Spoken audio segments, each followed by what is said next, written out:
जो लोग भी गरीबों को दबाता है, कमजोरों को दबाता है, जो अछूत समझता है किसी को, उसको हम इंसान नहीं हैवान समझते हैं। तो मुंह में आ गया, किसी भी चौक चौराहे पर जाइए, गांव टोले मोहल्ले में, एक पत्रकार मुंह में माइक पछाड़ने के लिए आमादा रहता है। बल्कि मजदूरों के नाम उड़ाए जा रहे हैं। और तेजस्वी जी ये कह कह के थक गए हैं कि भाई हाँ, लेकिन एक बात और है कि बिहार है, यहाँ हम बेईमानी नहीं होने देंगे। चुनाव के बहिष्कार करने पर भी हम लोग विचार करेंगे, और विचार कर रहे हैं ना हो। और चुनाव आयोग इस तरह से अगर मोदी जी के रसोई घर की तरह संचालित होगा, चुनाव की तिथियां उस तरह से तय की जाएंगी, और ये सब जगह एक दिन चुनाव होगा, और एक सीट पर, अयोध्या की सीट पर जो है उपचुनाव किसी और दिन होगा। ये क्या तरीका है? मतलब मजाक बना के रख दिया है लोकतंत्र को। दुनिया में दो ही तरह के तो लोग होते हैं, एक हलाल खोर, दूसरे हराम खोर। तो हमारी पार्टी हलाल खोरों की हिमायत में खड़ी है। 12 मुसलमान जीत कर आए थे एमएलए, तो उनमें 8 को मंत्री लालू प्रसाद जी ने बनाया। तो गृह राज्य मंत्री तस्लीमुद्दीन साहब को बनाया गया, और उनके भी पहले इस देश में एक ही गृह मंत्री हुए हैं, प्रधानमंत्री तो छोड़ दीजिए, जो मुसलमान हुए। उनका जो काम है, अरबाबे सियासत जाने, मेरा पैगाम मोहब्बत है जहां तक पहुंचे। तो आदरणीय राबड़ी देवी जी ने मुझे बताया, उनका जो घर है आशियाना में अभी भी कायम है सिवान में, वहां मोतीलाल नेहरू भी आके ठहरते थे आजादी की जंग के दौरान। वहां आपके मदन मोहन मालवीय जी भी ठहरते थे, और जाने कौन कौन लोग उस घर पर ना आए होंगे। और उन्होंने 16 बीघा जमीन अपनी वक्फ कर दी एक तरह से सदाकत आश्रम के लिए, जहां कांग्रेस का दफ्तर आज की तारीख। वोट चोरी, जातिगत जनगणना, सामाजिक न्याय, प्रतिनिधित्व और बिहार चुनाव। बिहार के इलेक्शन में कुछ हफ्ते ही बचे हैं। राजनीति पूरे जोरों शोर से जारी है। तमाम पार्टियां जो है अपनी राजनीतिक तैयारियों में लग चुकी है। अलायंसेस जो है अपने अपने मीटिंगों को आगे बढ़ा रही है। हो सकता है कि आने वाले कुछ दिनों में ही महागठबंधन और इंडिया अलायंस की तरफ से सीटों का बंटवारा भी सामने आ जाए। राहुल गांधी, तेजस्वी यादव और इंडिया गठबंधन के तमाम बड़े लीडर्स बिहार में यात्रा करने जा रहे हैं। हमारे साथ इस वक्त मौजूद है राष्ट्रीय जनता दल के प्रवक्ता डॉक्टर जयंत जिज्ञासु, और मैं इनसे इन तमाम मुद्दों पर बात करने की कोशिश करूंगा। सबसे पहले जयंत जिज्ञासु साहब, आपका इस्तकबाल है इंसाफ टाइम्स पर। शुक्रिया। जयंत भाई, अभी राहुल गांधी की तरफ से एक प्रेस कॉन्फ्रेंस हुआ जिसमें इलेक्शन कमीशन पर इल्ज़ाम लगाया गया कि मुल्क में बड़े पैमाने पर वोट चोरी हो रहा है। उसमें उन्होंने कई तरह के डेटा भी सामने रखे, जिसमें कहीं ऐसा हो रहा है कि एक ही नाम, एक ही वोटर महाराष्ट्र में भी वोट कर रहा है, यूपी में भी कर रहा है, कर्नाटका में भी कर रहा है। कहीं कहीं ऐसा है कि हाउस नंबर 0 है, उसमें 50-60 और कई कई वोटर्स जो 80 है 80 तक, हाँ। 80-80 वोटर्स तक जो है मौजूद है। उसी तरीके से जो बेंगलोर सेंट्रल सीट है, वहाँ का उन्होंने एक डेटा सामने रखा जहाँ पर 32,000 से कांग्रेस की हार हुई थी, और वहाँ पर 1,14,000 से ज्यादा फेक वोटर्स उन्होंने साबित किए हैं। आप इसको किस तरीके से देख रहे हैं कि इतने बड़े पैमाने पे वोट चोरी हकीकत में भारत में हो रहा है, और हो रहा है तो उसके पीछे के कौन लोग जिम्मेदार हैं, और इसका क्या इम्पैक्ट लोकतंत्र के ऊपर आप देख रहे हैं? नहीं, ये लोकतंत्र की सेहत के लिए तो बिल्कुल ठीक नहीं है कि एक स्वायत्त संस्था जो है उस पर लोगों का संदेह इतना गहरा जाए कि जो चुनी गई सरकार है वह खुद अनैतिक साबित हो जाए। और एक कंस्टिट्यूएंसी की बात नहीं है यह धांधली पिछले कई एक वर्षों से हो रही है। यह कहते हैं ना कि भाई पहले तो जनता सरकार चुनती थी, अब यह सरकार आमादा है जनता चुनने पर, मनमाने तरीके से मनपसंद जनता चुनने पर। तो ये बहुत ही खतरनाक डिजाइन है, और इसीलिए नेता प्रतिपक्ष जो बिहार विधानसभा के हैं तेजस्वी जी, पहले दिन से उन्होंने मीडिया के जरिए, जनसभाओं के जरिए, चक्का जाम बिहार बंद के जरिए आम आवाम को यह अवगत कराने की कोशिश की है कि आप वोट तो ज़रूर डालते हैं, लेकिन वह वोट डालने का जो आपका हक है इस जमहूरियत में, उस हक पर ही डाका डाला जा रहा है। और जो 65 लाख लोग बिहार में ये सघन विशेष सघन पुनरीक्षण के नाम पर उड़ाए गए हैं, उनमें जो चुनाव आयोग का हलफनामा और चुनाव आयोग का जो वायदा है, जो विभिन्न राजनीतिक दल हैं उनके प्रतिनिधियों से, कि हम हर एक व्यक्ति का विस्तृत ब्यौरा और उसकी सूची हम मुहैया कराएंगे, लेकिन ये हो नहीं रहा। और 20 लाख से ज़्यादा लोग जिनके नाम उड़ाए गए हैं, किन वजह से उड़ाए गए हैं? जो लोग कहा कि यहाँ से शिफ्ट कर गए हैं उसका ब्यौरा आप हमको दो। जिनके बारे में कहा कि इसका कोई अता पता ही नहीं चल पा रहा, अनट्रेसेबल है, उसका पता दो, और किस तरह से दो। हमारी पार्टी की स्पष्ट मांग है और अपोजिशन की कि उस व्यक्ति का नाम, उस व्यक्ति का पूरा पता, उस व्यक्ति की मकान संख्या, उस व्यक्ति का एपिक नंबर जिसके नाम उड़ाए हैं आपने, जी जी। और उसकी वजह में आप ये मुझे बताइए कि वो डिसीज्ड है, डेथ हो गई है, या बताइए कि अनट्रेसेबल है, या आप बताइए कि ये कहीं और शिफ्ट कर गए हैं। तो ये जो आप ऐसा नहीं कर सकते हैं ना कि अपने मन से आप कहेंगे कि हमने उड़ा दिया। जैसे चुनाव आयोग का स्पष्ट निर्देश था कि 2 फॉर्म देंगे, जी वो 2 फॉर्म में जो है एक उसको पावती रसीद के रूप में हम रखेंगे ताकि हम दावा कर सकें अगर हमारा नाम उड़ता है तो। लेकिन ये कहीं नहीं हुआ है। बहुत सारे एमपी एमएलए मंत्री को 2 फॉर्म नहीं दिया गया है, एमएलसी को नहीं दिया गया है, और जो लोग थोड़े विजिलेंट थे तो फिर वो अपने ही खर्चे पर फोटो स्टेट करा के और एक उससे रिसीविंग लेके रखते थे कि अमुक अमुक बहुत दस्तावेज हमने। सारे क्या, हम लोगों की जो मालूमात है हाँ हाँ, बहुत जगह से कॉन्टेक्स्ट में लोग बात करते रहे, रिसीविंग तो दिया ही नहीं गया नहीं है। दिया अब गया। तक मेरे पास जितने कॉल्स रहे हैं जी। मेरे रिश्तेदारों से, फ्रेंड से, हर जगह से, हम्म। रिसीविंग नहीं दिया गया। यहाँ तक कई सारे एडवोकेट्स हैं, वो जाकर के उन्होंने मांगा कि भाई हमें तो रिसीविंग दे दो, भी उन्होंने कहा हमारे पास ही नहीं है, तो हम कहाँ से देते। इस तरह बिल्कुल से। बिल्कुल। और अभी हमने एक इंटरव्यू किया मुजफ्फरपुर का, जहाँ पर एक शरफुद्दीन कासमी है, वहाँ के सोशल एक्टिविस्ट है। उन्होंने ये किया था कि बीओलो से सिग्नेचर करवा लिया था अलग से लिख करके कि हमने ये डॉक्यूमेंट फलां साहब के लिए हैं। सिग्नेचर भी बीओलो ने कर दिया। अब जब डेटा ड्राफ्ट रिलीज हुआ है, उसमें कई ऐसे लोगों के नाम मौजूद नहीं है जिसका बीओलो ने सिग्नेचर करके दिया हुआ है। उसका हमने अपने वीडियो में दिखाया भी है, ऐसी चीजें भी सामने आई हैं। तो अब ये अनर्थ है। चुनाव आयोग तो ये कह रहा था कि 15 भी ऐसे नाम आप बता दीजिए जो जीवित हों और उनको मृत बता दिया गया हो या डिलीट कर दिया हो उसको। 4 मैंने उसमें दिखाया अपने हाँ। वीडियो में मुजफ्फरपुर का। और 2 तो एक ही जगह के हैं। एक गिरिराज सिंह के रिश्तेदार हैं साहेबपुर कमाल विधानसभा क्षेत्र में, बेगूसराय में, जहाँ जी तंजुम जी पर एफआईआर कर दिया था वहाँ के डीएम ने। पूरा फॉर्म नहीं भरा गया है फिर भी उसको अपलोड किया जा रहा है या जमा लिया जा रहा है। तो वहाँ तो एक उनके रिश्तेदार हैं जिनकी जून 2024 में मौत हो गई है और उनका नाम उस लिस्ट में है। यही मैं देख रहा था, ये दावा तो यही है, रिवीजन का मकसद ही यही होता है कि जो लोग ट्रांसफर हो गए हों या जिनमें तुम हो जी। चुके हो उनका बहुत नाम नॉर्मल हटा प्रक्रिया दिया है वो। जाए। ये हाँ। लेकिन बहुत सारे लोग ऐसे हैं जो मृत्यु हो चुके हैं, उनका नाम डाला गया है जबकि घर वालों ने कोई डॉक्यूमेंट नहीं दिया है, कुछ नहीं दिया, लेकिन उनका नाम मौजूद है वोटर लिस्ट में। तो वही तो कह रहे हैं कि आज भी हमारी पार्टी की ओर से प्रेस को जारी किया गया है एक विज्ञप्ति कि जो 22,34,501 जो मरहूम लोग हैं, मृत लोग हैं, उनके नाम जिनके हटाए आपने, तो हमको विधानसभा क्षेत्रवार और मतदान केंद्रवार, बूथ वाइज और कंस्टिट्यूएंसी वाइज हमको डिटेल्स बताइए ताकि हम अपने स्तर से तहकीकात कर सकें कि सच में ये लोग मृत हैं या जानबूझ के हटाए गए हैं। और जब जिस बंगलो कर्नाटक की बात हो रही है, वहां जिस घर में 80 लोग रह रहे हैं एक ही घर में, तो वो 80 लोग उसका जो मकान मालिक है वो बीजेपी का आदमी है, कोई रेड्डी। पूरा ये घपला ही चल रहा है। ये नोटबंदी की तरह वोटबंदी के लिए ही ये किया गया। एसआईआर में भी ऐसा कुछ आया है क्या बिहार में कि एक घर से कई कई नाम 50-60 अब मान लीजिए कि जैसे एक घर जो है मकान संख्या 107, उसमें तो लग रहा है कि समाज का हर हिस्सा ही उसमें रह रहा, हिंदू मुस्लिम सब लोग रह रहे हैं, और हिंदू धर्म की बहुत सारी जातियां। हाँ, खुद तेजस्वी जी का जो मकान संख्या 110 बताया है, उसमें कोई मंटू कुमार ने किसी राम जी के लड़के। ऐसा अगर हो जाए भारत में तो तब तो क्या ही बात हो, लेकिन ऐसा है नहीं। और उस सच्चाई के बिल्कुल पड़े वो चीजें दिखाई जा रही हैं। हलफनामा भी जो कह रहा है राहुल गांधी पर, तो अभी तो जाके अभी अभी अभी पता चला है कि जाके गया है चुनाव आयोग में। जिस उम्मीदवार की बात आप कह रहे हैं जो हराए गए हैं, कहाँ, बेंगलोर सेंट्रल। हाँ, तो गए वो शायद डीके शिव कुमार के साथ। लेकिन हम कह रहे हैं कि हलफनामे की क्या बात है, हम तो वो तो नेता प्रतिपक्ष हैं लोकसभा के, वो तो दुनिया के सामने कह रहे हैं। वो तो इलेक्शन कमीशन का ही डेटा है ना, जो और आपके मन में काला नहीं है तो आपने कैसे जो है ये 4 राज्य की मतदाता सूची को वेबसाइट से हटा लिया है सुबह से? हाँ, नहीं मतलब उसमें हो ही नहीं रहा है, एक्सेस ही नहीं। जी जी।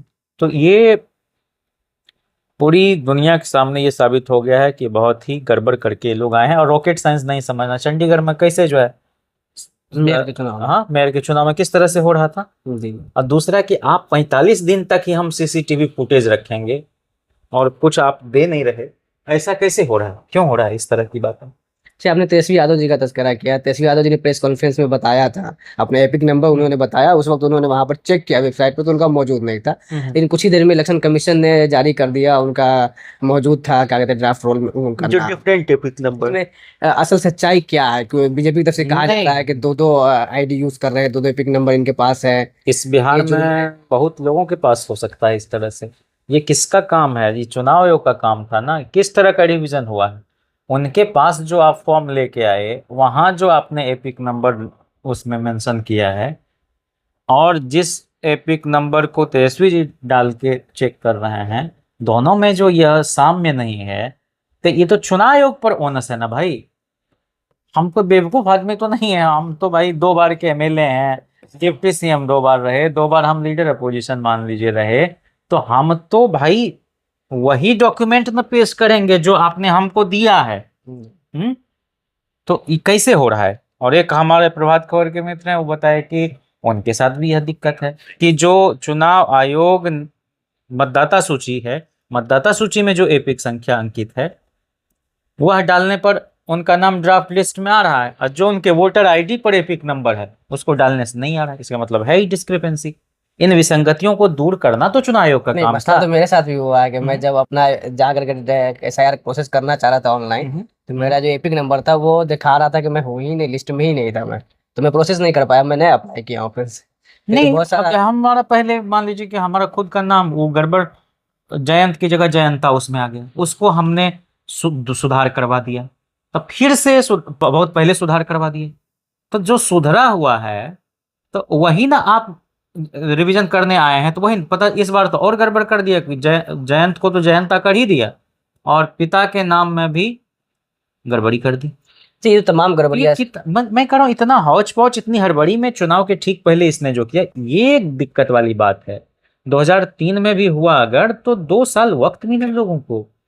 1 साल बाद लोकसभा चुनाव हुआ, 2 साल बाद विधानसभा चुनाव हुआ। दावा, आपत्ति, त्रुटि सुधार सबके लिए पर्याप्त वक्त लोगों के पास था। ये जो सारा मामला गड़बड़ी सामने है, आपके दावे जो रहे हैं महागठबंधन के, अपोजिशन की तमाम पार्टियों के दावे रहे, वो कहीं ना कहीं सही साबित हो रहे हैं। ऐसे में आगे की रणनीति इसको लेकर के क्या है? क्योंकि अगर ये SIR लागू रहता है, इसी बेस पे चुनाव होता है, तो जो शक आप लोग जाहिर कर रहे थे, जो आशंका जाहिर कर रहे थे, हो सकता है कि उसका नुकसान आप लोगों को हो या बिहार को उसका नुकसान हो। तो आगे की रणनीति क्या है? लीगल लड़ाई किस तरह चल रही है? देखिए, 3 स्तरों पर इस लड़ाई को लड़ा गया। एक तो हमने जो काम था लोगों को अवेयर करना, तो जितने प्रेस कॉन्फ्रेंस के जरिए कंफ्यूजन क्रिएट किए जाते थे चुनाव आयोग की तरफ से, उस कंफ्यूजन को दूर करना, उस पर स्पष्टीकरण लेना, लोगों को बताना, अपने BLA को सुसूचित करना। और अखबार का विज्ञापन कुछ कहता था, चुनाव आयोग जो है एक ही दिन में 3 बार बयान बदलता था कि निर्देश वही है। यह भी कहा गया कि भाई लोगों को आने की जरूरत नहीं है जो बाहर काम कर रहे हैं। 3 करोड़ पंजीकृत मजदूर हैं, जिसमें बहुत सारे लोग बाहर भी काम करते हैं। तो वो चुनाव के दौरान वोट डालने तो एक बार आ जाते थे, लेकिन अब 2 बार वो अपना भाड़ा किराया लगा के आए। एक बार वोटर लिस्ट में नाम जुड़वाने, कहीं कट ना जाए, और दूसरी बार वोट डालने थी, तो उन पर बहुत ज्यादा बोझ आप डाल रहे हैं। तो कहा नहीं नहीं नहीं, जिनका नाम 2003 की सूची में है उनको जरूरत नहीं, दस्तावेज देने की जरूरत नहीं, बस उसकी छाया प्रति आपको उसको दे दीजिए। लेकिन फॉर्म तो तब भी भरना पड़ रहा है और फोटो तो तब भी देना पड़ रहा है। और एक महिला के बारे में तो ये पता चला कि भाई 2 दिन के अपने राशन के पैसे से वो जो है फोटो स्टेट करवा रही है, दौड़ भाग कर रही है, उसको इतनी कठिनाई का सामना करना पड़ रहा है, फिर भी उसका नाम छूट जाता है ऐसे लोगों का। और तो एक स्तर पर तो ये अवेयरनेस आपने हाँ, और कहा कि ऑनलाइन फॉर्म भर दे। कितने लोगों को पता है भाई ऑनलाइन फॉर्म कैसे भरा जाता है। तो जो बिहार की बहुत ही मासूम जनता है, अशिक्षित जनता है, तो कितने तरह का काम आप हमसे करवाओगे। मने वोट भी हम ही डालें, वोट डालने के लिए हम लायक हैं कि नहीं, इसको लेकर भी हम ही चौकस चौकन्ना रहें। जो काम गृह विभाग का है वो काम जो है चुनाव आयोग कर रहा है। नागरिकता कौन तय करेगा इस देश में।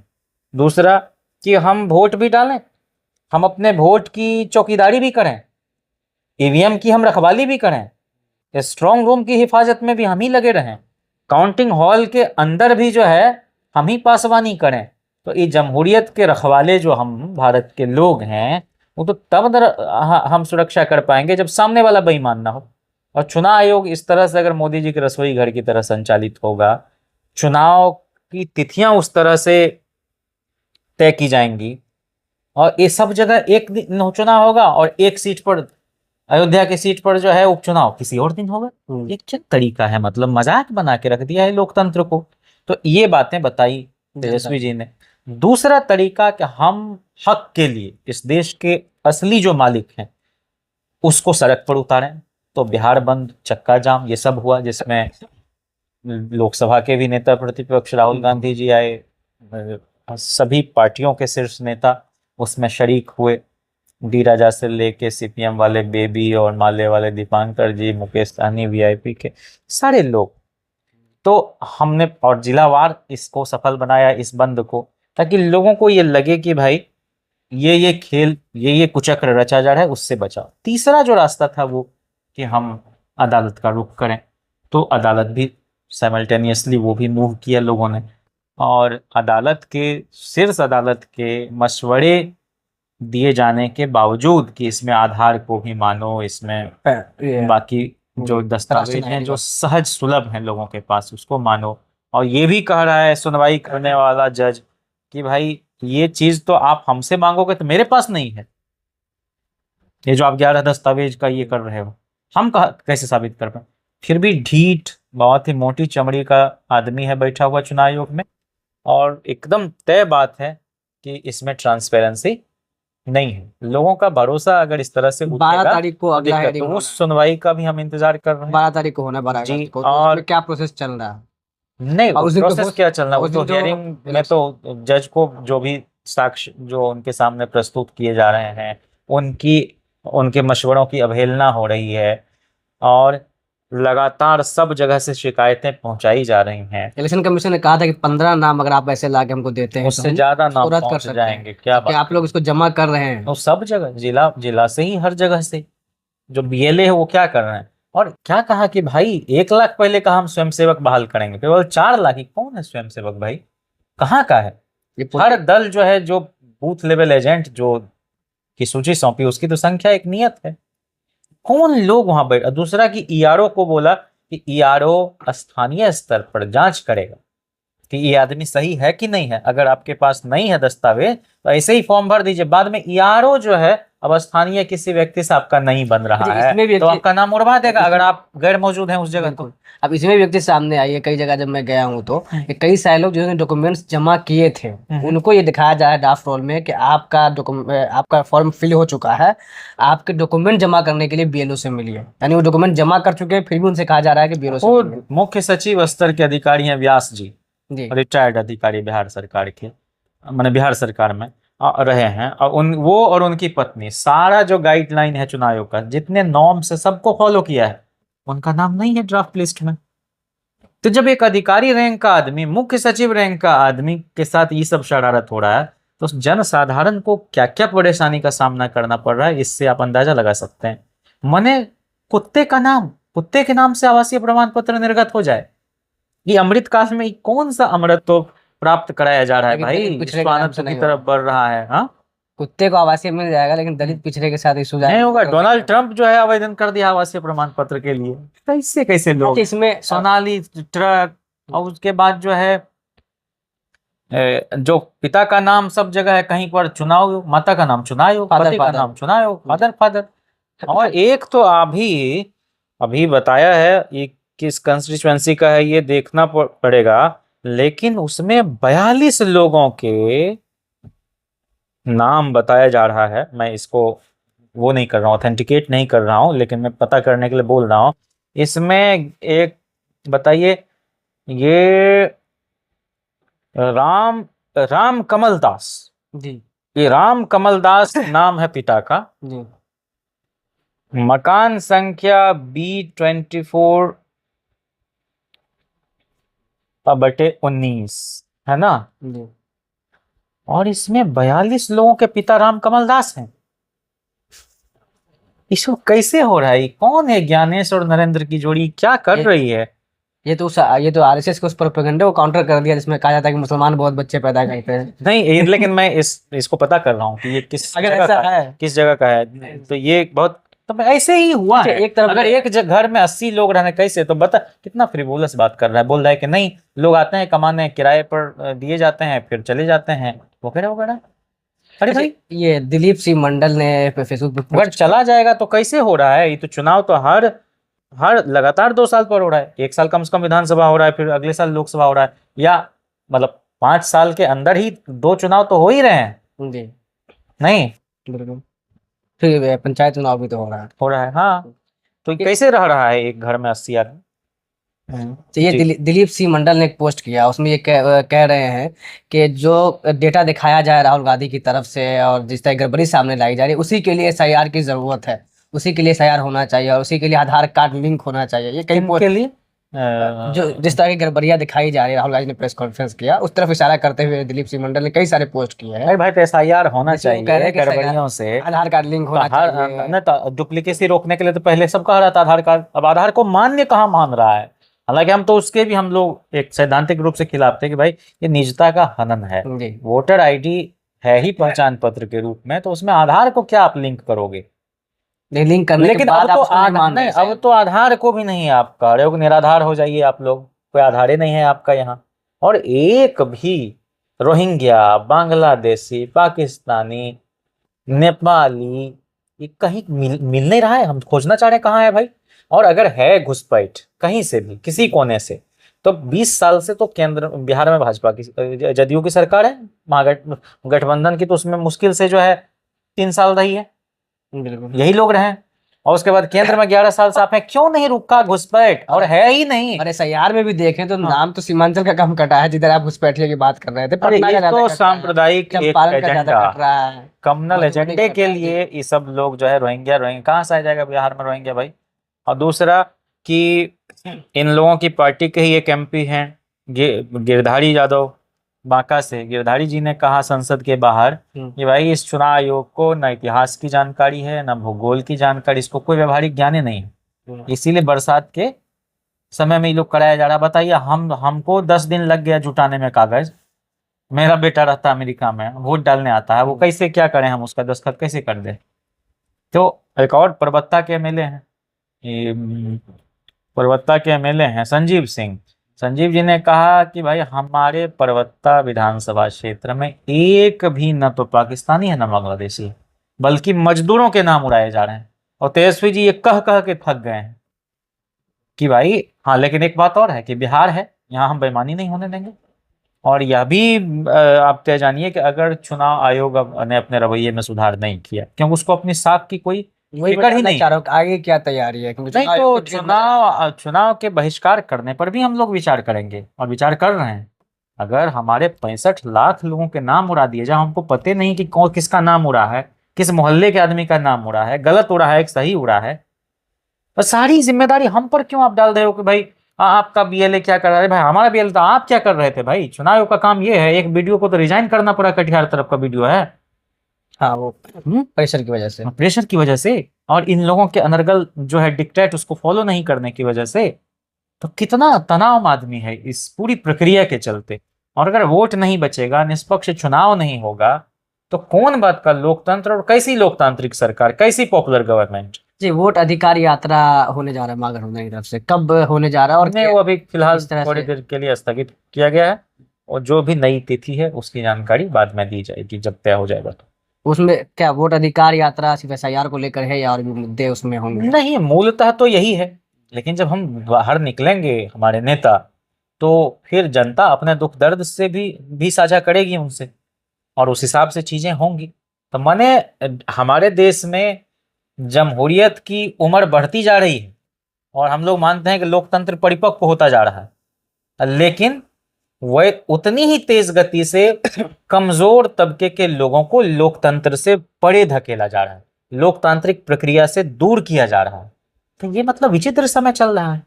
चार्ल्स डिकेंस ने एक नॉवेल लिखा, अ टेल ऑफ टू सिटीज।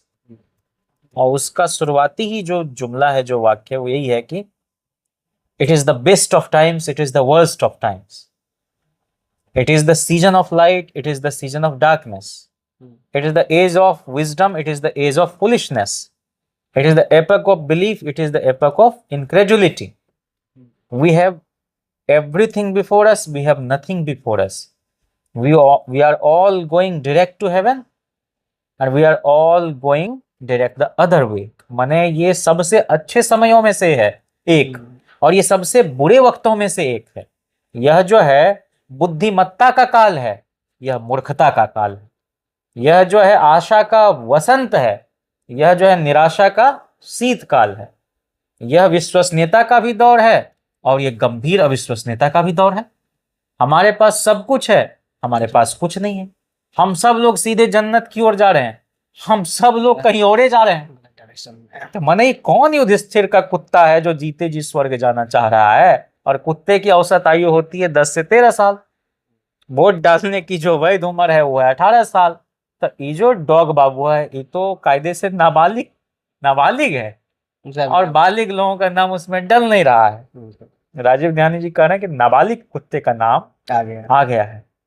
ये बहुत तमाशा चल रहा है जी पिछले कई साल. एक और है हमारा, एक तेज प्रताप नाम का लड़का है, वो उसका घर मुजफ्फरपुर जिला है, वो दिल्ली में रह के पढ़ता है. उसके घर में उस तेज प्रताप यादव है वो, और उसके घर में कोई पाठक जी रह रहे हैं. कैसे हो रहा है ये सब कमाल? ये तो बहुत अच्छी बात है ना. काश ऐसा हिंदुस्तान हम बना पाते. तो पिछले कई सालों से जो लड़ाई इस मुल्क में हो रही थी वो संविधान को लेकर के हो रही थी कि संविधान खतरे में है. उसी तरीके से सामाजिक न्याय का मुद्दा भी जो है वो बहुत ज्यादा डिस्कशन में रहा, और बहुत सारे लोग कहते थे कि मंडल 2 का दौर आ चुका है. जातिगत जनगणना को लेकर लगातार आंदोलन होता रहा. कांग्रेस भी जो है जातिगत जनगणना की बात करने लगी, राहुल गांधी जी करने लगे और कहते थे समाज का एक्सरे होना चाहिए.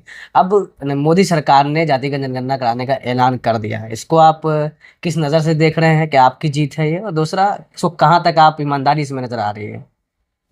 नहीं, ये तो समाजवादियों के एजेंडे की जीत थी और उसको तुरंत कराया जाना चाहिए, लेकिन बजट में प्रावधान नहीं किया इन लोगों ने. 500 करोड़ से तो नहीं होता है पूरे भारत में जनगणना, तो मंशा साफ नहीं है.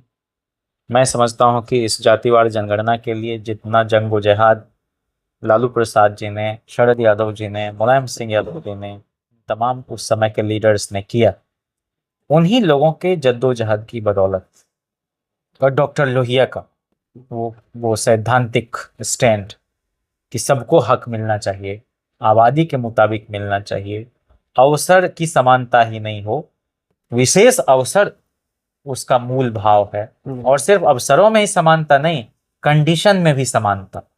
ऐसा नहीं होगा कि जो है हमको रह रहे हैं हम भाई एक छोटे से कमरे में जिसमें धूप ना आती है न उसमें हवा आती है, घुटन में हम रह रहे हैं, और अवसर की समानता हो जाए और हमको माने आप जो है उस रेस में दौड़ा दीजिए जो कहीं किसी बंगले में रह रहा है, उसको ना गर्मी का असर हो रहा है उस पर, न जाड़े का न बरसात का. तो वो जिस तरह से आराम से रह रहा है उसमें जो वो पढ़ेगा लिखेगा तो अवसर की समानता तो हो जाएगी, लेकिन सुविधाओं की समानता कहाँ है, कंडीशन की समानता कहाँ है? तो जातिगत जनगणना बिहार में जो है सर्वे कराया गया था, जातिगत सर्वे, उसका रिपोर्ट भी आ चुका है. उसका एक डिस्कशन अलग अलग कम्युनिटीज़ में है कि बहुत सारे कम्युनिटी ऐसे हैं जो अभी भी पिछड़े रह गए हैं. जिसमें अगर मैं बात करूं मुसलमानों की, तो मुस्लिम समाज में ये बहस बहुत ज़्यादा है कि इस सामाजिक न्याय में हम कहीं दूर रह गए. पॉलिटिकली हमारा रिप्रेजेंटेशन कहीं नज़र नहीं आता है. जो पॉलिटिकल पार्टियां जिनका हमने साथ दिया वो भी उस तरीके से हमें नुमाइंदगी नहीं दे पाती जैसे देनी चाहिए, खासकर ऐसे दौर में जब मुस्लिम आइडेंटिटी को क्रिमिनलाइज किया जा रहा है, इस मुल्क के अंदर दहशतगर्दी के तौर पर और विद्रोही के तौर पर पेश किया जा रहा है, पाकिस्तान से टैग जोड़ा जा रहा है. वैसे में मुसलमानों को सेकुलर पार्टियां उस तरह स्पेस नहीं दे रही है. आपको क्या लगता है इसमें कुछ सच्चाई है? देखिए, ये बात तो हम सब लोग मानते हैं कि बड़े पैमाने पर जो एसर्शन से ज़्यादा मैं कहूँगा कि एक खुददारी के साथ जो सियासत होती है और उसमें लोग अपने आप को सहज महसूस करते हैं, तो वो लालू प्रसाद जी के समय में इस बात को सुनिश्चित किया गया कि हम फिरका परस्त ताकतों को तो मुकाबला करके परास्त करेंगे, लेकिन जो सेकुलर ताकतें हैं जो कमजोर हैं आर्थिक रूप से भी, सामाजिक रूप से भी, राजनैतिक रूप से भी, उनको हम नुमाइंदगी जितना संभव हो सकेगा उतना हम इंश्योर करेंगे। और इसीलिए 12 मुसलमान जीत कर आए थे एमएलए, तो उनमें 8 को मंत्री लालू प्रसाद जी ने बनाए। और जब भी मौका मिला केंद्र में भी सरकार बनाने का, जैसे संयुक्त मोर्चा की सरकार थी, देवेगौड़ा जी प्रधानमंत्री थे, तो गृह राज्य मंत्री तस्लीमुद्दीन साहब को बनाया गया। और उनके भी पहले इस देश में एक ही गृह मंत्री हुए हैं, प्रधानमंत्री तो छोड़ दीजिए, जो मुसलमान हुए, वो मुफ्ती मोहम्मद सईद साहब को जनता दल की सरकार में विश्वनाथ प्रताप सिंह जी प्रधानमंत्री थे तो गृह मंत्री बनाए गए। पूरे आजाद भारत में और कोई होम मिनिस्टर आपको मुसलमान नहीं मिलेंगे। और वो कोई पूर्वांचल के मुसलमान नहीं थे, वो कोई सीमांचल के मुसलमान नहीं थे, वो जम्मू कश्मीर के मुसलमान थे।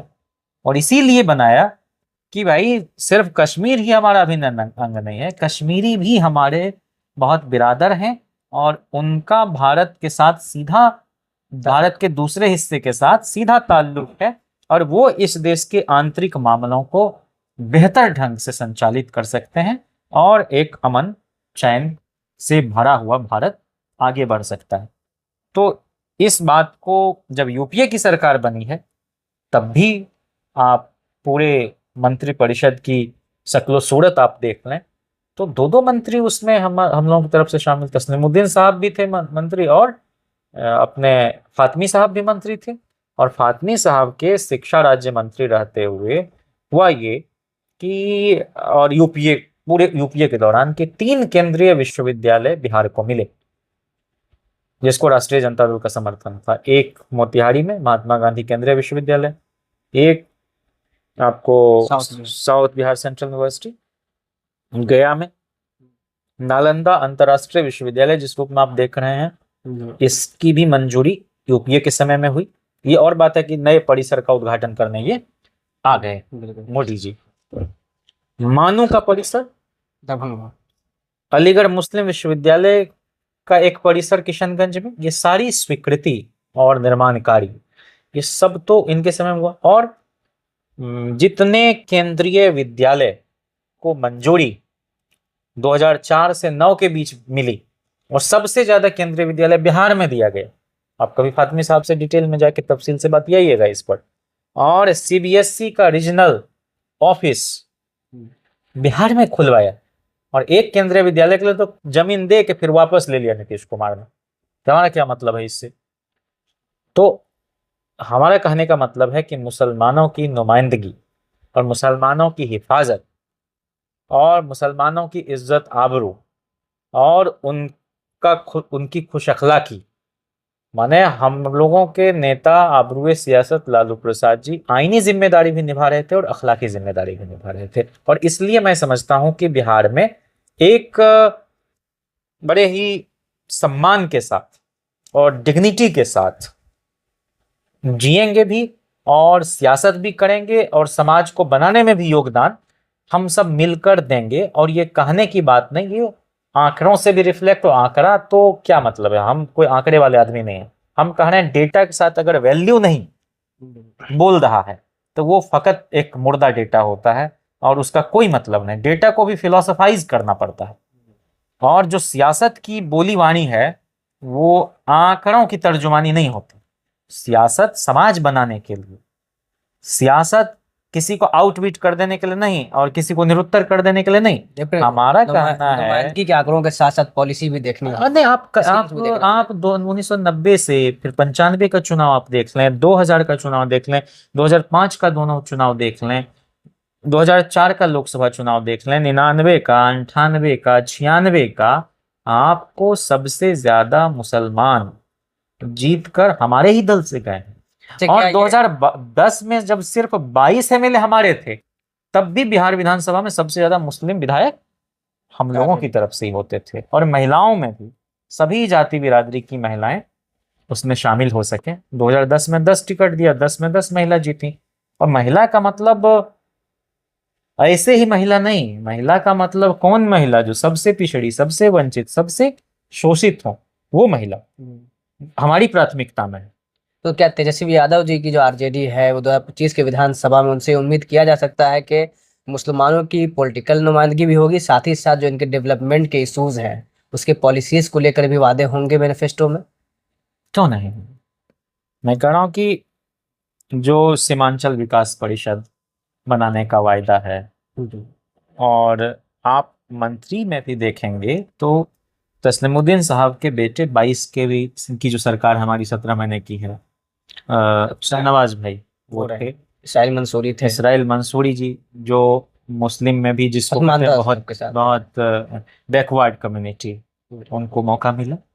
और समीम साहब को भी मंत्री बनाए, तो राजद कोटे से तो 3 मुसलमान मंत्री है ना।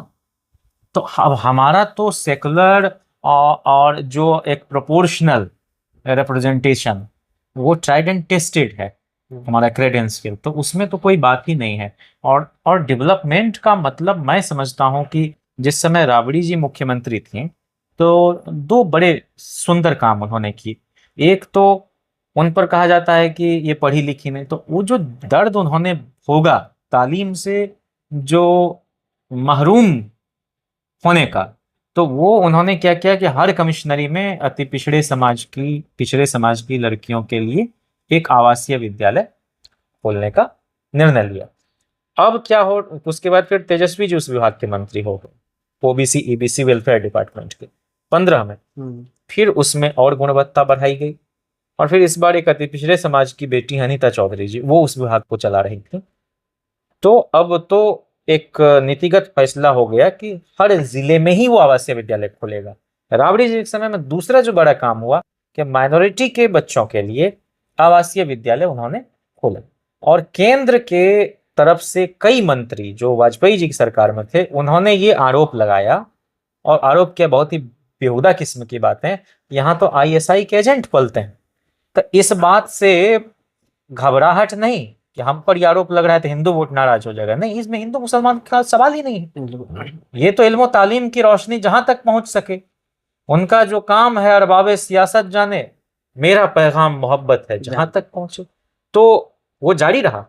और ये किस्सा मैंने किसी और के मुंह से नहीं सुना, ये स्वयं आदरणीय राबड़ी देवी जी ने मुझे बताया, जब ऐसे ही एजुकेशन वगैरह पर बात हो रही थी कि कैसे उन्हीं के समय में मौलाना मजहरुल हक साहब के नाम पर अरबी फारसी विश्वविद्यालय कायम हुआ। तो ये वही माने मजहरुल साहब हैं जिनका जो घर है आशियाना में अभी भी कायम है सिवान में। वहाँ मोतीलाल नेहरू भी आके ठहरते थे आज़ादी की जंग के दौरान। वहाँ आपके मदन मोहन मालवीय जी भी ठहरते थे, और जाने कौन कौन लोग उस घर पर ना आए होंगे। और उन्होंने 16 बीघा जमीन अपनी वक्फ कर दी एक तरह से सदाकत आश्रम के लिए, जहां कांग्रेस का दफ्तर आज की तारीख में है, जो एक समय में जो फ्रीडम स्ट्रगल है उसके जो मुजाहिद लोग थे, उसमें जो लड़ाका लोग थे, उनके एक्टिविटीज का वो बड़ा सेंटर था। मगर अफसोस है कि वहां पे उनका कोई सिंबल भी नजर नहीं आता। नहीं, ये तो मैं समझता हूँ कि ये अपने पुरखों को, उनकी यादों को नई नस्ल तक पहुंचाने के लिए सबसे प्रभावी तरीका है कि उनके नाम पर कुछ इदारे कायम किए जाएं। जैसे मान लीजिए आदिवासियों के बड़े लड़ाका थे, बहुत कम उम्र में शहादत हो गई तिलका मांझी की, तो भागलपुर विश्वविद्यालय का नाम लालू जी ने तिलका मांझी के नाम पर किया। और एक आदि सीधो कान्हो का नाम आपने सुना, तो सीधो कान्हो मुर्मू यूनिवर्सिटी दुमका में नई यूनिवर्सिटी खोली उन्होंने। इसी तरह से सब जगह, जयप्रकाश जी के नाम पर छपरा में, भूपेंद्र बाबू को समाजवादी संत कहा जाता है मधेपुरा के इलाके से, बीएन मंडल साहब के नाम पर उन्होंने यूनिवर्सिटी खोली, जो सोशलिस्ट पार्टी के ऑल इंडिया प्रेसिडेंट हुआ करते थे 2 बार लोहिया और लिमय के बाद। फिर वीर कुंवर सिंह 80 साल की उम्र में जो लड़ाई लड़ी उन्होंने देश के लिए, उनके नाम पर आरा में। विनोबा भावे ने भूदान आंदोलन चलाया कि जिनके पास बहुत जमीन है वो लोग स्वेच्छा से गरीब गुरबों को, भूमिहीनों को जमीन दे, उनके नाम पर हजारीबाग में विश्वविद्यालय खोला उन्होंने। तो ये जो एक सिलसिला है, मैं समझता हूं कि ये बदस्तूर जारी रहेगा। और तेजस्वी जी ने कहा ही कि हम एक वर्ल्ड क्लास यूनिवर्सिटी जेएनयू की तरह, जैसे कोई हर तरह के लोग भारत से आकर लोग पढ़ें और एक्सेलेंस को उसमें जो है हम मेंटेन रख सकें। तो जेएनयू को खत्म किया जा रहा है, तो जेएनयू आप जेएनयू हो, जामिया हो, कल्चर था जेएनयू का उसे बर्बाद, इवन बीएचयू, सब जगह। तो देखिए, अब किसी भी संस्थान को अगर मारना है, इलाहाबाद यूनिवर्सिटी का क्या हश्र हो गया, पटना विश्वविद्यालय का क्या हाल कर दिया गया, तो आप जो है रिक्रूटमेंट ऑफ टीचर्स जो है फैकल्टी मेंबर्स, उसके बार को आप नीचा गिरा दीजिए, हो गया मेडियोकर टाइप का लोग आ जाएगा ना, उससे बच्चा पढ़ना चाहेगा और धीरे धीरे जो है एक तमाशा बन जाएगा और लोग कहेगा कि अब तो यहाँ पढ़ाई ही नहीं होती है। अब तो सरकारी संस्थान, अरे हमारी दिलचस्पी सबसे ज्यादा सरकारी विश्वविद्यालयों को बचाने के लिए होनी चाहिए। और अगर जो लोग इधर उधर की बात करते हैं तो करो प्राइवेट, इसको सबको जो है प्राइवेट स्कूल्स का जो है उसका सरकारीकरण करो, सबको टेक ओवर कर लो। और ये कोई अपने स्कूल में कोई गरीब गुरबों के बच्चे को पढ़ने देते हैं क्या? और ये कहीं से जो है मेहनत का पैसा जोड़ जाड़ के इन्होंने कोई संस्थान खोला है क्या? विशुद्ध अपने फायदे के लिए लूटते हैं। तमाम बीएड कॉलेज को आप देख लीजिए, जगह जगह क्या है। यूनिवर्सिटी को लेकर तो आरोप ये भी लगता है कि वहाँ भी राजनीतिक अड्डा बना दिया गया, खास विचारधारा के लोगों को ही प्रोफेसर बनने का, सब जगह यहाँ तक कि फैकल्टी बनने का मौका मिलता है। हाँ, मतलब एनएफएस का एक बड़ा मसला है, लगातार राहुल गांधी भी अब उस पर बात कर रहे हैं कि किस तरीके से जो दलित पिछड़े प्रोफेसर हैं वो अगर अप्लाई कर रहे हैं, लोग आ रहे हैं तो उनको साइड कर दिया जा रहा अब है। एक बात बताइए, अगर हमारी हाँ, उस एसआईआर में एक और बात हुई है कि हमारे नेता की उम्र, हमारे नेता मुझसे बड़े हैं तेजस्वी जी, उनकी उम्र 36 साल है, मैं उनसे छोटा हूँ, मेरी उम्र 37 साल कर दिया है। तो ये खाली धांधली, खेल, व्यतिक्रम, विसंगति। मैं जो कह रहा था, आपने जो पूछा, ये अगर 36 मैंने 35 साल की उम्र में मैं कहीं इस सब जगह से पढ़ लिखने के बावजूद अगर मेरा रिक्रूटमेंट नहीं हो रहा तो इसके लिए मैं दोषी हूँ क्या? और इसके लिए मुझे गिल्टी फील करना चाहिए क्या? अरे भाई, हो सकता है आप सुटेबल नहीं, तमाम NFS नहीं यार, के कैटेगरी में आ जाते हो। मैं एक एनएफएस आप करें, एक और टर्म है, ये मेरा क्वाइनेज है, एलएफएस, उसको कहते हैं लेल्हा लेल्ही फाउंड सुटेबल। माने अगर लेना भी है किसी दलित, आदिवासी और इसमें, तो जो शाखा में जाएगा उसको लेगा, जो बकलोल किस्म का लोग है उसको लेगा। इसको सवाल करने वाले, इंटेग्रिटी वाले, एक एरुडिशन के साथ जिसकी एक स्कॉलरशिप है, वो नहीं चाहिए, इसको चाहिए ही नहीं। सब जगह मेडियोकर को भर दिया, मेडियोकर का बिलो एवरेज लोगों को भर दिया है इन लोगों ने। तो बहुत सारे लोग जो इस देश को बनाने में, समाज को बनाने में, संस्थान को उठाने में अपना योगदान देना चाहते हैं, उनके लिए बड़ी मुसीबत है। इसीलिए हमारी सरकार बनती है तो जो तेजस्वी जी की प्राथमिकता होगी उसमें ये बातें हैं कि हम सरकारी विद्यालयों की स्थिति को ठीक करेंगे और सरकारी विद्यालयों की संख्या और बढ़ाएंगे। जैसे हमने एक ही स्कूल में पढ़ाएंगे लेकिन किसी का वेतन कुछ, किसी का वेतन कुछ। एक तो जिस तरह से रिक्रूट किया नीतीश जी ने, वो कॉन्ट्रैक्ट बेसिस पर, अरे भाई वो तो एडहॉक सिस्टम है, कुछ दिन के लिए आप कर सकते हैं, लेकिन उसको परमानेंट एक आप जो है ट्रेंड की तरह उसको चलाते रहेंगे, ठीक बात नहीं है। तो 4.5 लाख नियोजित शिक्षकों को राज्यकर्मी का दर्जा वो राजद शामिल हुआ है सरकार में तब मिला है। और इसी तरह से जो है 76,000 लोगों की प्रोन्नति लंबित थी बिहार में, कोई मोटिवेशन अगर नहीं उनके पास रहेगा काम करने का तो उसको किया, वो लंबित लोगों की प्रोन्नति को फाइनल कर दिया, सब लोग प्रमोट हुए। उसके अलावे हमने जो भी बड़े पैमाने पर शिक्षकों की बहाली की 2.5-3 लाख, उसमें कोई पेपर लीक नहीं हुआ। तो ये तो सरकार का काम है इन सब चीजों को इंश्योर करना। 700 डॉक्टर नहीं आ रहे थे लंबे समय से, उन सबको बर्खास्त किया। बहुत सारी जो है दवाइयाँ पहले जितनी दी जाती थी उससे ज़्यादा दवाइयाँ हर हॉस्पिटल में उपलब्ध। आईजीआईएमएस में जो है गरीब लोगों के लिए मुफ्त में बहुत सारी जांच को एक निर्णय लेके ये किया। वो ठंडे बस्ते में चली जाती हैं कई सारी चीज़ें, लेकिन ये तो हम लोग आए तो परीक्षा लेकर शिक्षकों की बहाली शुरू हुई, जो पहले लालू जी ने किया था 1994 में। प्रोफेसर की बहाली भी बहुत गुणवत्ता के साथ की।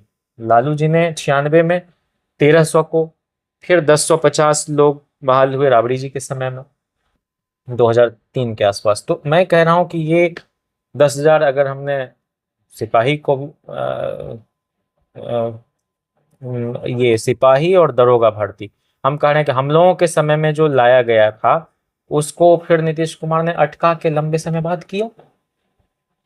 लगातार घोटालों में यह सरकार है, ऐसे किसी वाला क्या का रिपोर्ट आया है। लेकिन अभी तो देखा जा रहा है नीतीश कुमार लगातार एक्टिव है, बहुत सारे वादे जो महागठबंधन कर रहे थे राष्ट्रीय जनता दल की तरफ से किया जा रहा था उसको वो पूरा कर रहे हैं। उन्होंने युवा आयोग बना दिया है, उन्होंने 125 यूनिट बिजली फ्री कर दिया है। इस तरीके से कई स्टेप उन्होंने लिए हैं। आपने माई बहन योजना का वादा किया, उस पर भी उन्होंने कहीं ना कहीं अमल कर लिया है। उन्होंने पेंशन में इजाफा कर दिया, सारी चीजें हो रही है। तो जो वादे आप कर रहे हैं उसको तो वो पूरा करते जा रहे हैं। वो डंडी भी तो मार लेते हैं।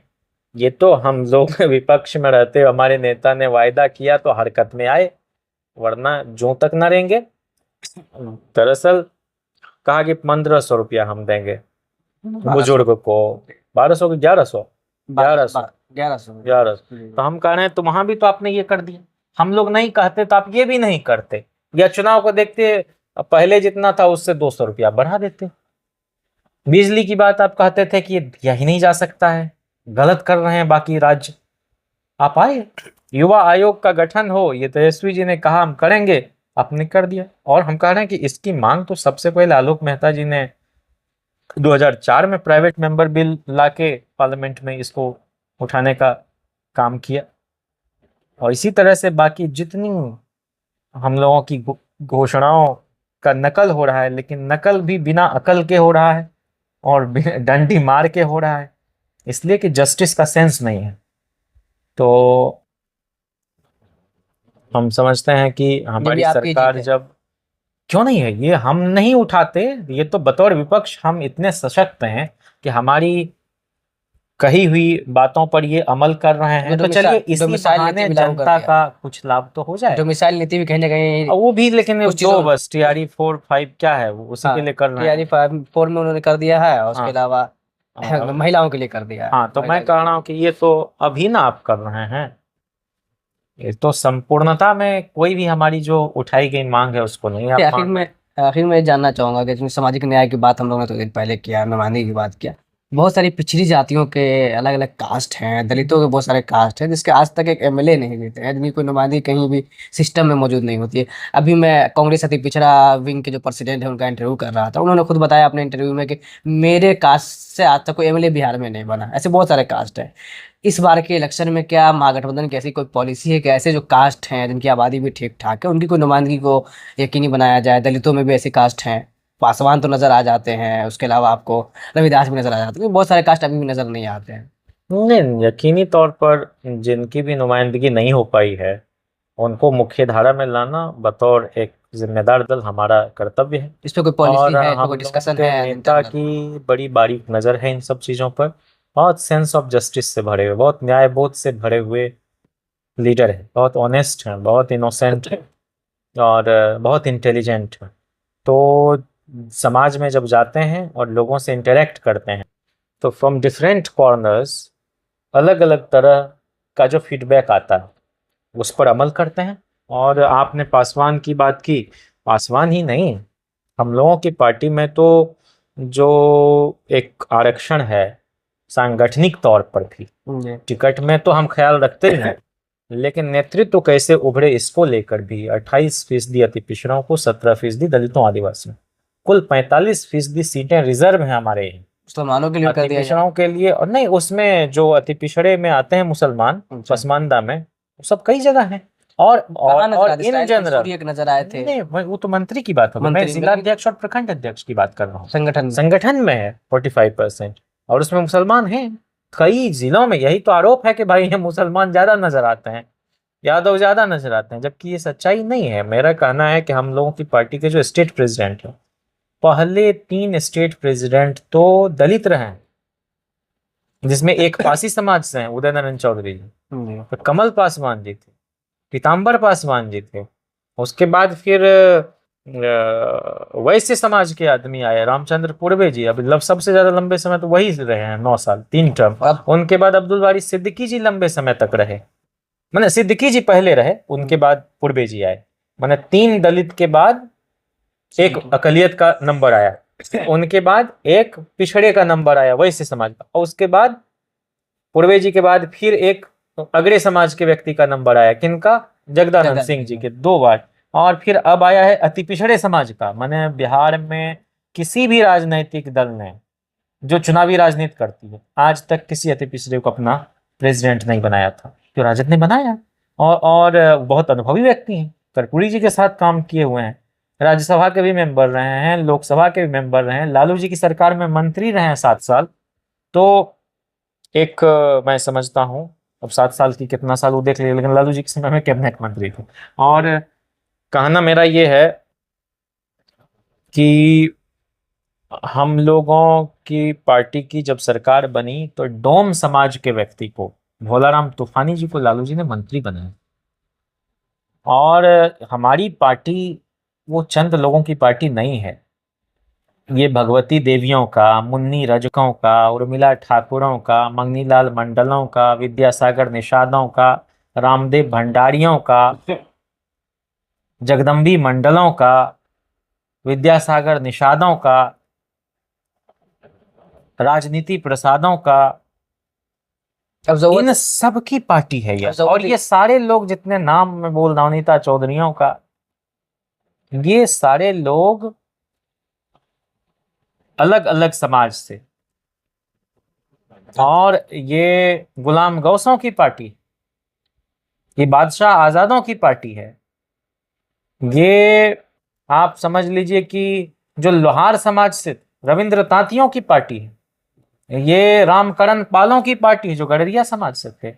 अब तो ताती समाज की एक पार्टी भी बन गई है, वो शायद आप लोग के लाइंस के ठीक है, मेरा कहना शायद है आपके लाइंस में भी आ रहा कि है। हमारे यहाँ हर जो कमजोर, जिनको कमजोर या दबा के रखा गया, जो लोकसभा और विधानसभा का नहीं चुनाव जीत पाते थे, हमारी पार्टी जो है कैप्टन जयनारायण निषादों की पार्टी है, जिनको देवेगौड़ा जी के समय में स्वतंत्र प्रभार का राज्य मंत्री बनाया गया था 96 में। जी जी। कोई आज तरह तरह की बात कर सकता है। तो इसलिए हर आदमी का प्रतिनिधित्व यहाँ सुनिश्चित किया गया। जो नहीं जीत पाते थे टिकट देने के बावजूद, उनको विधान परिषद भेजा जाता था, उनको राज्यसभा भेजा जाता था। और आज भी राज्यसभा में अलग अलग लोग हैं। पहले वो कटिहार वाले भी थे राज्यसभा के मेंबर, अशफाक साहब। अभी जो है मधुबनी बिस्फी से एमएलए होते फैयाज साहब हैं, अकलियत समाज से हैं। प्रेमचंद गुप्ता जी हैं, वैश्य समाज से हैं। एडी सिंह जी हैं, भूमिहार समाज से हैं। मैंने जाति से हैं, समाज से मेरा मतलब ये हुआ, और या बिरादरी से। और मीसा भारती जी हैं, वो पिछड़े समाज की महिला है। संजय यादव जी, उन इन लोगों से भी पहले सरोज दुबे जी भी थी ब्राह्मण समाज की, और मनोज झा जी हैं। तो ऐसा नहीं है। और जो राज्यसभा में हम लोगों के नेता हैं संसदीय दल के, वो भी प्रेमचंद गुप्ता जी। लेकिन विरोधी लोकसभा में जो संसदीय दल के नेता हैं, वो कुशवाहा समाज का आदमी अभय कुशवाहा, अभी राष्ट्रीय जनता दल के युवा प्रकोष्ठ के राष्ट्रीय अध्यक्ष भी वही हैं। प्रधान महासचिव उकारी भाई हैं। हाँ, वो पहले स्टेट में थे, अब वहाँ हैं, मतलब नेशनल कमेटी में युवा के। और जो यहाँ मुख्य सचेतक हैं हमारे विधानसभा में, वो अख्तरुल इस्लाम शाहीन जी हैं, समस्तीपुर वाले। जो विधान परिषद में हैं, वो लंबे समय तक विधान परिषद में हम लोगों की सरकार बनी, तब भी वैश्य समाज के व्यक्ति थे पूर्वे जी। पूर्वे जी को हम लोगों के यहाँ उपसभापति बनाया गया। तो हम कह रहे हैं कि हर जगह हमारी कोशिश तो यही रहती है कि हम सभी का साथ लेकर, हमारे यहाँ नेशनल प्रेसिडेंट के बाद जो दूसरा सबसे महत्वपूर्ण पद है राष्ट्रीय प्रधान महासचिव का, पिछले 2 बार से सिद्दीकी साहब हैं। सिद्दीकी साहब कोई आज के आदमी तो है नहीं, 77 में एमएलए बने, कर्पूरी जी के बहुत करीब रहे। हमारे यहाँ बहुत ही उपाध्यक्ष है आपके जगदानंद जी, वहाँ थे, अब हाँ राष्ट्रीय उपाध्यक्ष हैं। हमारे यहाँ बहुत दानिश्वर व्यक्ति थे, और हेल्थ मिनिस्टर थे, मुंगेर से जीतते थे। वो अल्पसंख्यक आयोग के भी चेयरमैन रहे, और बिहार विधान परिषद के लंबे समय तक सभापति जाबिर हुसैन साहब। अब उनसे ज्यादा विद्वान कौन होगा। जब बाल संसद आयोजित हुआ यहाँ हाउस में, तो गुलजार साहब को उन्होंने बुलाया था बच्चों से मिलवाने के लिए। तो मेयार तो ये रहा है हम लोगों के गवर्नेंस का, गवर्नमेंट का। और समाज में मैं सुन रहा था शरद जी का भाषण 1993 में अविश्वास प्रस्ताव पर, बोले कि जो देश अपने लोगों के साथ न्याय नहीं करता है, दुनिया में वह कहीं न्याय नहीं पाता है। और जहां की जनता कमजोर होती है, वह राष्ट्र हमेशा परजीवी रहता है, दूसरों की तरफ मुंह ताकता रहता है। और इस हिंदुस्तान में हजारों साल से जिनको काम करने की आदत नहीं रह गई है, जिनका मेहनत से, जिनका श्रम से कोई लेना देना नहीं, वो लोग हमेशा चालाकी और चतुराई से जीना जान जाते हैं। जो मेहनत करता है, जो काम करता है उसको इस देश में छोटा समझा जाता है, और जो काम को हराम मानता है वो बड़ा कहलाता है। यही तो त्रासदी है इस देश की। और मैं बार बार कहता हूं कि दुनिया में दो ही तरह के तो लोग होते हैं, एक हलाल खोर, दूसरे हराम खोर। तो हमारी पार्टी हलाल खोरों की हिमायत में खड़ी है, और हराम खोर लोग वो हैं जो बेईमानी का पैसा खाते हैं, जो दूसरे के मेहनत का पैसा दबाते हैं, जो मेहनत करने वाले मेहनत कश लोग, जो मजदूर के लोग, जिनका पसीना सूखने से पहले उनको मेहनताना नहीं देते। ये तो भाई एक ये तो मजहब का ये भी एक आपका एक ही इशारा सीख है ना। आपका इशारा तिलक तराजू तलवार की नहीं, तरफ हम है। किसी नहीं है वो, मेरा किसी की तरफ नहीं है। मेरा तो कहना है कि जो लोग भी दबंग लोग हैं, जो लोग भी सुदखोर लोग हैं, सत्ता तो उन्हीं के हाथ जो में लोग रहेगी भी ना हमेशा। महाजनी संस्कृति के लोग हैं, चाहे जो भी रहे हो, जब कभी भी रहे हो, जो लोग भी गरीबों को दबाता है, कमजोरों को दबाता है, जो अछूत समझता है किसी को, उसको हम इंसान नहीं हैवान समझते हैं।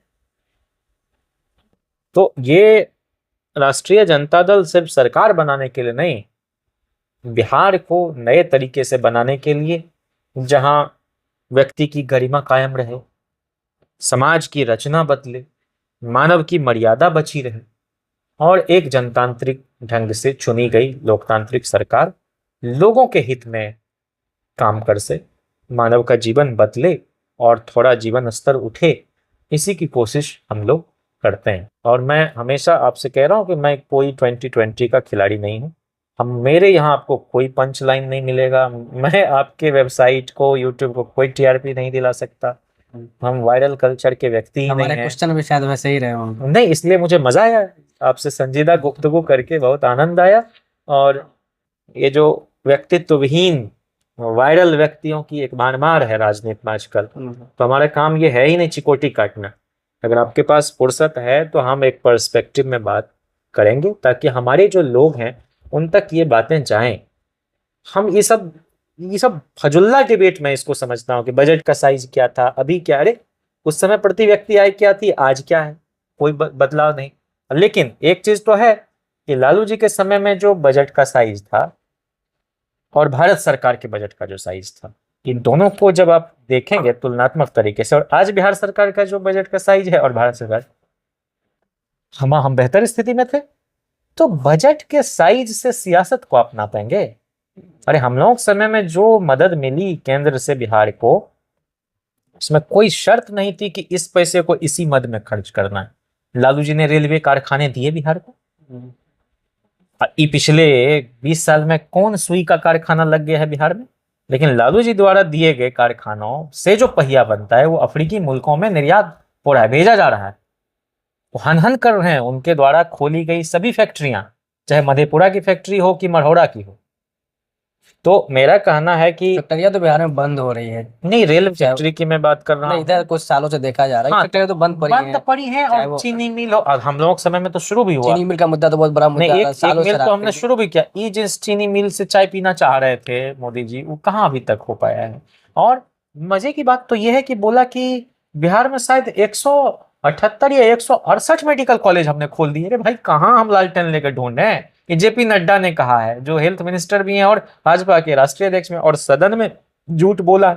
एक मैंने बड़ा ही कहले चिरकुट टाइप का आदमी, वो कहा कि स्क्रिप्ट लिखने में भारत इतनी में, बड़ी गलती कैसे हो जाती है? पता नहीं सबको नहीं, ये हैं ही इतने झूठे लोग, जिनको अपनी विश्वसनीयता से लेना, इस सीरियस राजनीति करते ही नहीं।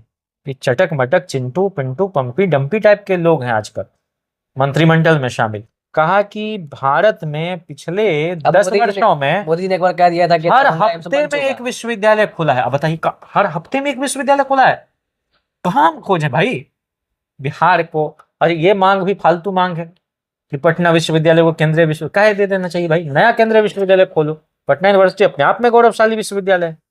नहीं, विश्वविद्यालय बनाने की जरूरत हो ना हो, लेकिन लखनऊ यूनिवर्सिटी इतनी पुरानी यूनिवर्सिटी, आचार्य नरेंद्र देव वगैरह कुलपति थे, कहाँ है वो केंद्रीय विश्वविद्यालय? लेकिन उसका अपना एक जलवा है। केंद्रीय विश्वविद्यालय बनाए ना बनाए, लेकिन पटना यूनिवर्सिटी को इंफ्रास्ट्रक्चर देने की जरूरत तो है। वहाँ का माहौल है, कुछ देने के। पटना यूनिवर्सिटी में हॉस्टल की संख्या बढ़ाने की जरूरत है, जो आप इंफ्रास्ट्रक्चर कह रहे हैं, ताकि मैक्सिमम बहुत बाहर दूर दराज के बच्चे जो हैं वो कहाँ मुसल्लपुर हाट में और कहाँ जो है एकदम सकुचाया हुआ घुटन में किस कमरे में रहे। एकेडमिक माहौल की कमी है। नहीं, वहां सिर्फ टीचर की जरूरत है, शिक्षकों की। मैंने पटना कॉलेज में हिस्ट्री डिपार्टमेंट में 24-24 टीचर एक जमाने में रहते थे, अब पूरे कॉलेज में 24 टीचर नहीं होगा, ये भी नौबत आई। तो हम कह रहे हैं कि इसको ठीक कीजिए ना, अच्छे टीचर्स को रिक्रूट कीजिए, पर्याप्त संख्या में नए पोस्ट। अब जैसे मान लीजिए कि आप जर्नलिज्म कर रहे हैं, एक खाली बिहार नहीं, मैं देश की बात ही कर रहा हूँ। दिल्ली विश्वविद्यालय में कितने कॉलेज हैं? 70 के आसपास। पढ़ाई जर्नलिज्म की मुश्किल से 6-7 कॉलेज में होती है, और उसका जब विज्ञापन आएगा तो कभी हिंदी विभाग के साथ आएगा, कभी अंग्रेजी विभाग के साथ आएगा। दिल्ली स्कूल ऑफ जर्नलिज्म का बुरा हाल, सब जगह गेस्ट फैकल्टी मेंबर से पढ़ा रहा है। जब मैं कह रहा हूँ कि बिना अब तो जामिया में ये चीजें हो रही है, थियरी की क्लास कराए हुए मेडिकल के स्टूडेंट को अब चीर फाड़ के लिए सर्जरी में भेज देगा, ऑपरेशन थिएटर में, तो कैसी सर्जरी होगी? तब पढ़ा है ये नहीं है संचार का सिद्धांत और गेट कीपिंग की थियरी, रीजनेबल रिस्ट्रिक्शन, तो मुंह में आ गया। किसी भी चौक चौराहे पर जाइए, गांव टोले मोहल्ले में, एक पत्रकार मुंह में माइक पछाड़ने के लिए आमादा रहता है। तो हम कह रहे हैं कि आप बिहार में पटना वुमेन्स कॉलेज में जर्नलिज्म डिपार्टमेंट सैंक्शन पोस्ट नहीं है, पटना यूनिवर्सिटी में सैंक्शन पोस्ट नहीं है। 2 पोस्ट सैंक्शन जो थी पिछली बहाली में, तो मौलाना मजहरुल हक यूनिवर्सिटी में थी। पूरे बिहार में 2 पोस्ट जर्नलिज्म का, और यहाँ 20,000 पत्रकार घूम रहा है बिना बिना पढ़े हुए बाकायदा। नहीं वो तो लोग मोबाइल ले लेते हैं, मोबाइल का वो ठीक डिजिटल है, का वो एक डेमोक्रेटाइजेशन है इन्फॉर्मेशन का, उस पर नहीं जाता। लेकिन मैं कह रहा हूँ कि बिहार में अगर शैक्षणिक वातावरण को और 4th स्टेट को, मैंने चौथा स्तंभ जो लोकतंत्र का है, जो खबर पालिका है, उसकी स्थिति अगर सुधारनी है आपको, तो पत्रकारिता की बाकायदा पढ़ाई करवाइए और सीरियस पढ़ाई करवाइए, नहीं तो इसी तरह का लफंदर सब जो है पत्रकार बनते घूमेगा और जर्नलिज्म के मेयार को गिराएगा। ऐसे ही जवाल पर आ चुका है। इसमें तो पॉलिटिकल पार्टियां भी जो है ऐसे यूट्यूबर्स को बुला करके उनको इस्तेमाल करती है अपने लिए, इस तरह से वो जो है करे, चीजें- लेकिन इस सब और के उसकी वजह फीडबैक से पर ज्यादा जो लोग भरोसा करेगा, या तो लिहो लिहो करवाता है यशोगान, जिंदाबाद जिंदाबाद आपकी सरकार। हमको तो बड़ा ही सबसे भाई, माने एक तरफा रिपोर्टिंग मत करो, हमारे पक्ष में भी मत करो भाई।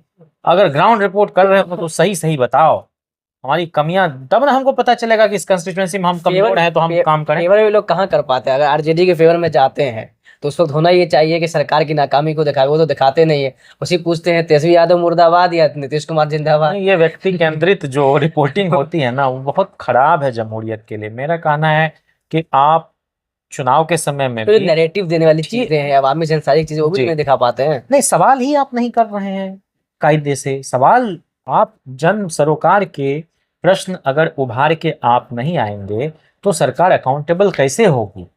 और अपोजिशन वालों से ही सिर्फ सवाल करेंगे तो इसका भी तो बहुत मतलब नहीं है। और नैतिकता पर भी जैसा लग रहा है जैसे कब्जा हो गया है कुछ लोगों का। हम लोग कितना भी त्याग के साथ चलें, कितना ही अपरिहार्य का जीवन जिए, नहीं, कोई मतलब नहीं। जो लफंदर लुच्चे किस्म के लोग हैं, धन पशु हैं, ठेकेदार हैं, लूट के पैसा लाया है, सब मैंने 6 महीना नहीं होता है रिटायर किए हुए, एक समाज सेवा का भूत चढ़ जाता है उस पर। मैं अरे हम तो इसके सख्त खिलाफ हैं। कम से कम 5 वर्ष तक जाओ भाई, चुनाव कोई भी लड़े, 5 साल तक कम से कम जाओ, क्षेत्र में काम करो। क्षेत्र में काम करने का मतलब सार्वजनिक जीवन में 5 साल तुम्हारा रहे। अभी तो अधिकारी ऐसा नहीं होगा कि ब्यूरोक्रेट, हाँ वही तो ले लेकर के आ रहे हैं। ये रोग है।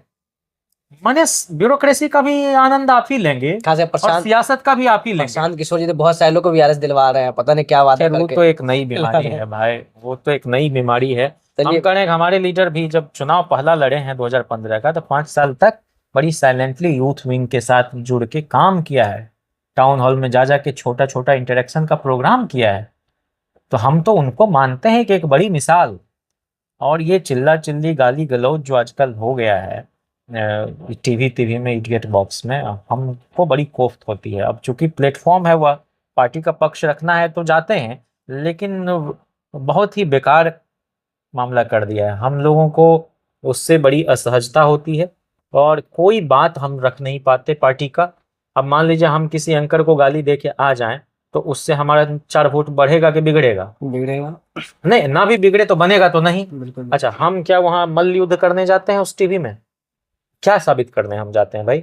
जनता प्रेम और संवाद की शक्ल में अनाक्रामक भाषा को भी समझती है। ये जो प्रायोजित संवाद आक्रामकता रहा है कहाँ डिबेट्स और ये अभिनय गृह की तरह जो बना दिया गया है, वो थिएटर नहीं ना है भाई। ये थिएट्रिक्स स्पेक्टेकल क्रिएट करना। अच्छा, सोच के ही आदमी जाता है कि ये बात बोलेंगे तो रील के रूप में कट के चल जाएगा लोगों के बीच। तो भाई कोई मतलब है? हम तो भाई टेस्ट मैच के प्लेयर हैं। हम 5वें दिन जब पिच टूट फूट जाए, दरार पड़ जाए, तब भी आप भेजोगे तो हम टुक टुक करके भी मैच को निकाल लेंगे, है ना। लेकिन हमको अच्छा ही नहीं लगता कि हम अपोजिशन के लोग को भी गाली गलौज करके आ जाएं। पहले अगर खेल खेलने जाते थे, स्कूल जाते थे, और अगर मान लीजिए हमारे मुंह से कोई गाली निकल जाए तो घर आते थे तो बहुत डांटा फटकारा जाता था, हमारी पिटाई होती थी कि इसकी भाषा खराब हो गई, इसकी जबान खराब होती जा रही है। मतलब आप 4 अच्छे लफ्ज बरतने जान जाएं, आप मीठा बोलते हैं, आप अच्छा बोलते हैं, आपको पसंद आता है कुछ अच्छा एक्सप्रेशन जो है कहीं सुनने को मिल जाए, कहीं पढ़ने को मिल जाए, इस तरह से हमारी तरबियत हुई है। तेजस्वी और यादव जी क्या पार्टी के लोगों को राजनीतिक मर्यादाओं को एकदम लेकर एकदम हमारे ट्रेनिंग नेता देते ने तो हैं? एक भी बयान नहीं दिया है 10 साल में जिस पर किसी प्रवक्ता को, हमारे प्रवक्ता बंधुओं को, साथियों को कोई क्लैरिफिकेशन देना पड़े। अभी तो तो लीडर कहा तो ना ऐसा कि होना चाहिए। सूत्र को मूत्र कहा वो उन्होंने, तो सच्चाई है। और लेकिन वर्ड्स का सिलेक्शन शायद तो ये बेहतर कह नहीं रहा रहा हूं होगा। कि ठीक बात है कि मान लीजिए कि कई बार जो है इजीली जो कन्वे होने लायक एक अभिव्यक्ति है उसमें है, लेकिन सूत्रों ने तो अपना बेड़ा गर्क करा रखा है ना। ये तो वॉर के समय या वॉर लाइक सिचुएशन के समय तो बहुत संजीदा ढंग से आपको रिपोर्टिंग करनी पड़ती है, उसमें नेशनल इंटरेस्ट सबसे ऊपर है। और आपकी रिपोर्टिंग से ऐसा ना हो तो लोगों ने कि सेना भी दबाव में आए, और जो डिप्लोमेटिक रिलेशंस है, जो राजनयिक संबंध है, जो कूटनीतिक संबंध है, कहीं गुडविल जनरेट हमको करना है, तो इस तरह की बातों से वो ताल्लुक खराब होते हैं और हम उसमें गेन कुछ नहीं कर पाते हैं।